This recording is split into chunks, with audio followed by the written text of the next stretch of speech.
ప్రస్తుత టీ20 ప్రపంచ కప్ అత్యంత ఉత్కంఠభరితమైన దశకు చేరుకుంది. సెమీఫైనల్స్ పోరుకు రంగం సిద్ధం కావడంతో క్రికెట్ ప్రపంచమంతా ఇప్పుడు సెమీస్ మ్యాచ్లపైనే దృష్టి సారించింది.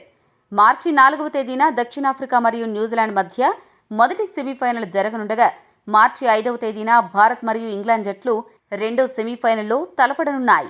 ఈ కీలక మ్యాచ్ల్లో గెలిచి ఫైనల్స్కు చేరే జట్లు ఏవని ఉత్కంఠ అందరిలోనూ నెలకొంది. అయితే ఈ సమయంలో అభిమానులను వేధిస్తున్న ఒకే ఒక ప్రశ్న ఏంటంటే, ఒకవేళ ఈ కీలక మ్యాచ్లకు వర్షం అంతరాయం కలిగిస్తే పరిస్థితి ఏంటి? దీనిపై ఐసీసీ రూపొందించిన ప్రత్యేక నిబంధనలు ఇప్పుడు చర్చనీయాంశంగా మారాయి. ఐసీసీ నిబంధనల ప్రకారం సెమీఫైనల్ మ్యాచ్ జరిగే రోజున వర్షం పడి ఆట సాధ్యం కాకపోతే ఆ మ్యాచ్ను మరుసటి రోజుకు, అంటే రిజర్వ్ డే రోజుకు వాయిదా వేస్తారు. మ్యాచ్ జరిగే రోజున అదనంగా 90 నిమిషాల సమయాన్ని కేటాయించగా, రిజర్వ్ డే నాడు మాత్రం 120 నిమిషాల అదనపు సమయాన్ని ఐసీసీ అందుబాటులో ఉంచింది. వర్షం కారణంగా మ్యాచ్ నిలిచిపోతే ఫలితం తేలాలంటే రెండు జట్లు కనీసం 10 ఓవర్ల పాటు బ్యాటింగ్ చేయాల్సి ఉంటుంది. ఒకవేళ మొదటి రోజు ఆట సాధ్యం కాక రిజర్వ్ డేకు వెళ్తే ఎక్కడైతే ఆట ఆగిపోయిందో అదే స్కోరు వద్ద నుండి మళ్లీ ప్రారంభమవుతుంది. అయితే అసలైన చిక్కు ఇక్కడే ఎదురవుతోంది.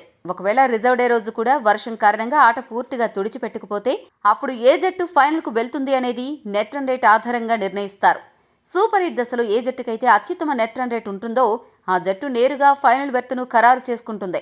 ప్రస్తుతం ఉన్న పరిస్థితుల్లో మొదటి సెమీఫైనల్లో దక్షిణాఫ్రికా జట్టుకు మంచి నెట్ రన్ రేట్ ఉండడం వల్ల వర్షం పడినా వారు ఫైనల్కు వెళ్లే అవకాశం ఉంది.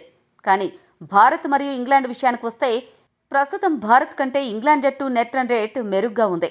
దీనివల్ల ఒకవేళ వర్షం పడి రిజర్వ్ డే నాడు కూడా మ్యాచ్ రద్దయితే ఇంగ్లాండ్ జట్టు నేరుగా ఫైనల్కు చేరుకుంటుంది. అప్పుడు ఫైనల్ పోరు దక్షిణాఫ్రికా మరియు ఇంగ్లాండ్ మధ్య జరిగే అవకాశం ఉంటుంది.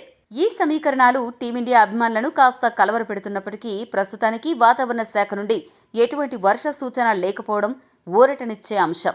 మ్యాచ్ జరిగే సమయానికి వాతావరణం అనుకూలంగా ఉంటుందని, రిజర్వ్ డే కూడా ఉంది కాబట్టి మ్యాచ్ ఫలితం ఖచ్చితంగా తేలుతుందని, ఇది ఇండియాకు గుడ్ న్యూస్ అని విశ్లేషకులు అభిప్రాయపడుతున్నారు.